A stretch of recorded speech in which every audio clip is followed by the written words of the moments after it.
Hi Cancer! Ngayong Leo season na, anong kailangan nyo marinig? Anong aasahan nyo?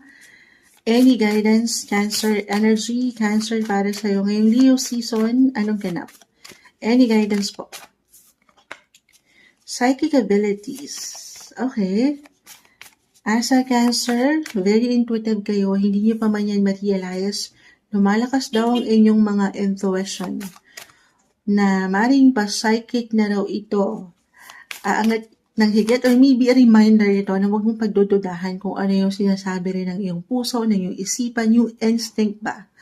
Okay? Sa isang tao, relasyon, posisyon, ayan, may gustong umangat. Talent.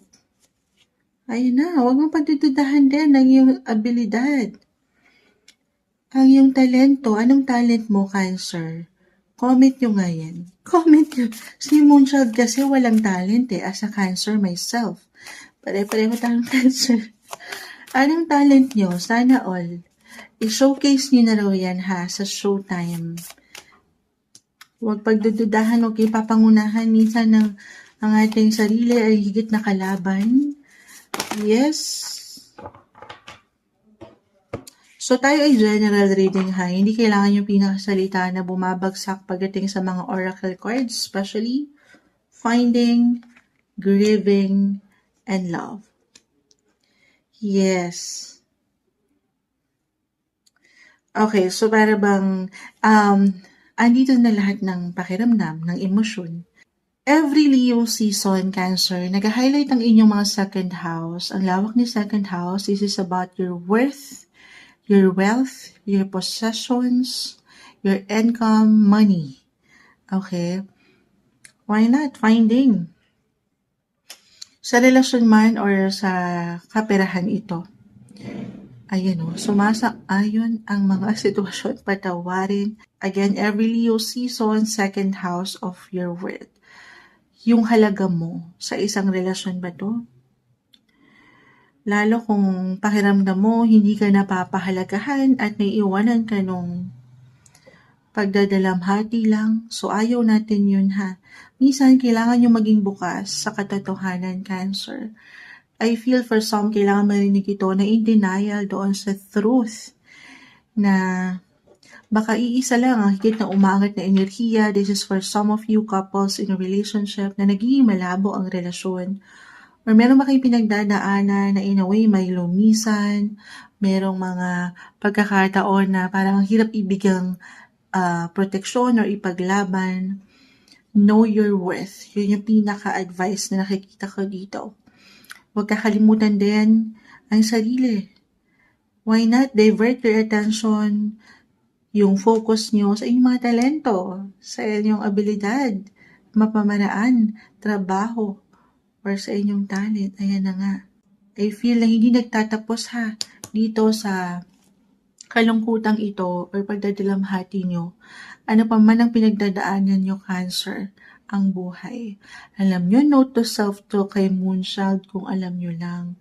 Marami rin tayong pinagdadaanan. Pero, lagi lang maniwala saan yan, Moonchild, na walang himala. Yes, sa true yan. Mahirap, hindi madaling, alam ko madaling sabihin, pero mahirap panghawakan ng mga salitang ito, pero hanggat kaya. I feel sa mga barahan nyo, as long as uunahin din kung ano yung kayo sa isang relasyon or posisyon. Sabi ko nga yung halaga nyo kasi may halaga kayo. Know your worth. Sa iyong posisyon man sa trabaho or sa relasyon na ito. Listen to your intuition. Always follow your heart kung ano yung mga mahal nyong gawin.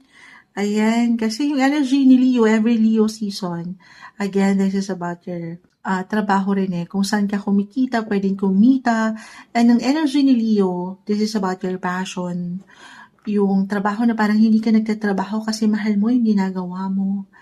Andyan din yung talento, connected yan sa arts, sa music, sa entertainments. Kung meron kayong gustong i-showcase sa showtime. Maybe this is a sign for some of you na ipakita nyo na yan, ha? Huwag nyo pagdududahan ng inyong mga kakayanan just because pakiramdam nyo hindi pa kayo handa. Alam ko iba-iba tayo sa proseso ng healing. If ever meron kayong pinagdadaanan, more on self-care pa rin tayo. Self-love, ha? Of course, you have to be ready. Pero sa ilang badahan mo, marami pa. Again, sa isang punto ng buhay na hindi kadalian, yan po ay malalagpasan. Everything is temporary, Cancer. Yakapin mo pagtanggap, pagpapatawad. Yakapin mo kung ano yung ngayon at yakapin mo rin yung mga bagong simulain na pwede pang ihain ng taas para sa'yo. I feel na marami ka pang pwedeng matutunan, matutunan, makilala, or mapuntahan, or even madiskubre sa iyong sarili.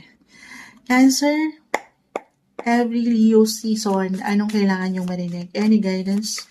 Anong nagbibigay din sa inyo kapag nagbe-birthday ang mga Leo? The Hermits. Do some reflection as a Cancer, as an ermitanyo. Ayan. Hindi, pero yung boses din, okay, kung anong saloobin, nang syempre nasa balanse, reversal ang enerhiya natin.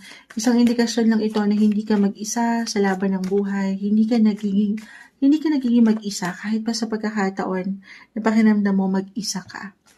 The Hermit is a reminder na meron kang gabay.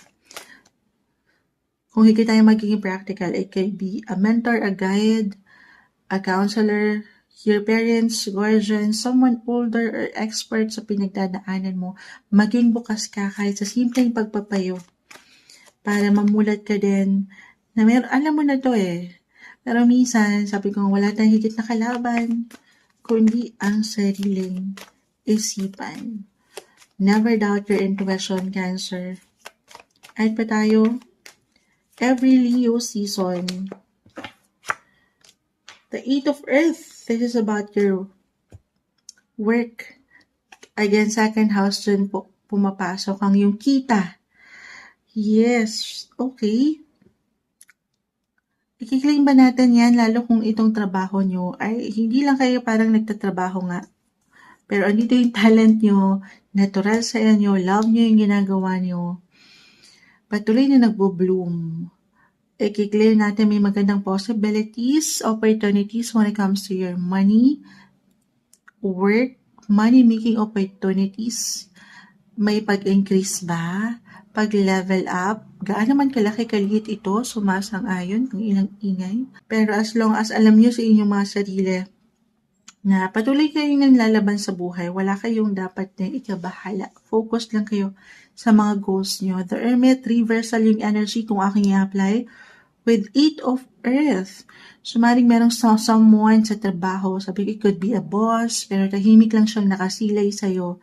Or hindi nyo man ma-realize ay kayo ay napupuna, na-appreciate, ayan, doon sa mga efforts nyo. Kahit paminsan, parang duda rin kayo sa inyong mga kakayanan or meron kayong pinagdadaanan na hindi madali, pero patuloy kayo nagpo-push at nanlalaban sa buhay. Or kung ito ay patungkol sa relasyon, work on your partnership relationship. For some na nagkakaroon ng tension or misunderstanding couples in a relationship, sabi nga nila mga bagay-bagay ay may dadaan sa mabuting usapan. I see chance pa. Okay? Pero sana once and for all, mapaangat yung maturity, pag-uusap lang to. Kung ano ba yung intention nyo pa sa inyong pagsasama. Ito yung umaangat na guidance, advice, messages na marahil kailangan yung marinig ngayong Leo season, Cancer.